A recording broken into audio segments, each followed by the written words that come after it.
اللہ کے سوا کسی اور کی اطاعت جس سے اللہ کی معصیت لازم آتی ہو، شرک۔ لا طاعت لمخلوق فی معصیت الخالق، مخلوق میں سے کسی کی اطاعت نہیں ہوگی کہ اس معاملے میں جس میں خالق کی معصیت لازم آ رہی۔ ہاں، خالق کے احکام کے اندر والدین کا حکم بھی مانو، اطاعت کرو، اساتذہ کا حکم مانو، کسی اور کو اپنا لیڈر مانا ہے اس کا حکم مانو، لیکن ناٹ بیونڈ وہ جو سرکل ہے کتاب و سنت کا، اس سے باہر نہیں۔ لا طاعت لمخلوق فی معصیت الخالق، یہ آپ الجبرے کے فارمولے کے طور پر اپنے سامنے رکھیے۔ اب اسے اپلائی کیجئے، جیسے فارمولوں کے ذریعے سے پھر بڑے بڑے وہ سم جو ہے وہ حل کیے جاتے تھے سوالات۔ صبح کا وقت ہے، آنکھ بھی کھلی ہے، کوئی اذان کی آواز بھی کان میں آئی ہے، آپ کا نفس کہتا ہے ابھی سو جی۔ آپ نے اپنی چادر یا کمبل کو درست کیا اور کروٹ لی اور سو گئے۔ یہ کیا ہے؟ آپ نے کس کا حکم پیچھے پھینکا اور کس کا حکم مانا؟ اللہ کے حکم کو پیچھے پھینک دیا، نفس کے حکم کو آگے رکھا۔ یہ شرک،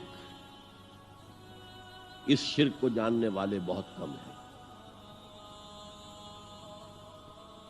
مولانا روم نے خوب کہا تھا، نفس ماں ہم کم ترس فرعون نیست لیکن اورعون ایراعون نیست۔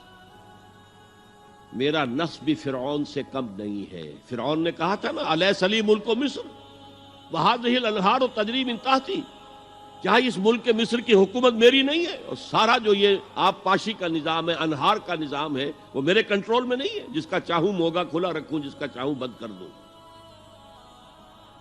یہ تھا خدائی کا دعویٰ، انا ربکم الاعلی۔ تو مولانا روم کہتے ہیں میرا نفس بھی اس سے کمتر نہیں ہے۔ وہ کہتا یہ جسم میرا ہے، اس پر میرا حکم چلے گا، میں نہیں جانتا کون اللہ کون رسول، کیا حرام کیا حلال۔ تو فرعون سے کم تو نہیں ہے میرا نفس، لیکن اورعون اس کی بہت مدد تھی، فوج تھی، لاؤ لشکر تھا، تو اس نے زبان سے بھی کہہ دیا کھل کر انا ربکم الاعلی۔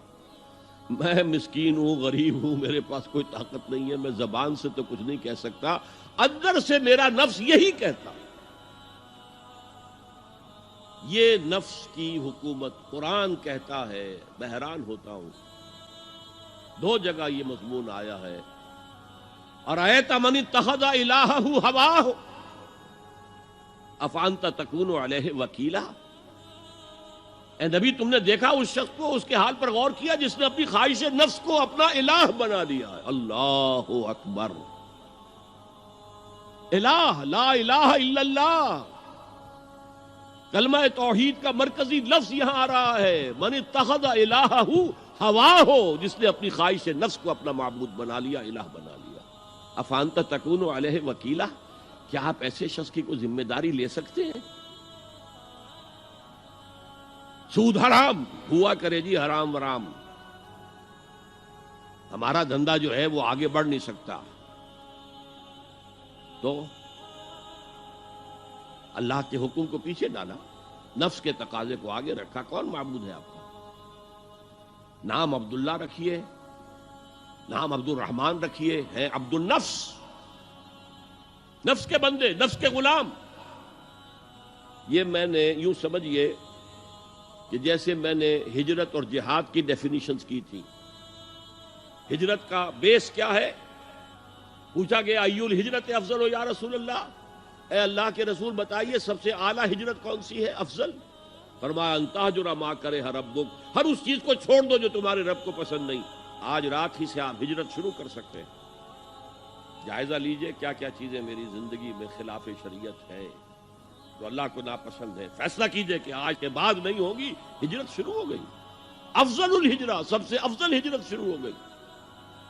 لیکن ٹاپ پر لے جائیے تو یہ ہجرت جب اللہ کے دین کو قائم کرنے کی جدوجہد اس مرحلے پر آ جائے کہ اب باطل کے ساتھ ٹکراؤ ہے اور اب چاہیے کہ ساری قوت ایک مرکز پر جمع ہو جائے، ہجرت فرض کر دی گئی، وہ ہجرت گھر بار چھوڑ کر، اہل و عیال کو چھوڑ کر، اور مکے کے بھیڑیوں کے رحم و کرم پر چھوڑ کر اپنے گھر والوں کو جو لوگ ہجرت کر کے آئے، حکم تھا۔ ہجرت مدینہ فرض تھی، ہجرت حبشہ فرض نہیں تھی، صرف اجازت تھی کہ جن سے سختیاں نہیں جھیلی جا رہی مزید وہ چلے جائیں۔ تو ہجرت کا یہ ابتدائی نقطہ، انتہا یہ جہاد، المجاہد من جاہد نفسہ، جہاد تو یہاں سے شروع ہو گیا، اپنے نفس کے خلاف جہاد کرنا۔ صبح نفس نے کہا ابھی سو جاؤ، آپ نے نفس کی بات کو رد کیا، اپنا کمبل اٹھا کے پھینکا، اٹھے، وضو کیا، نماز کے لیے آپ مسجد چل دیے، آپ نے جہاد کیا نفس کے خلاف۔ یہ افضل الجہاد ہے، اور سب سے چوٹی اوپر یہ ہے کہ جب وہ حق و باطل کی جنگ ہو تو جان ہتھیلی پر رکھ کر میدان میں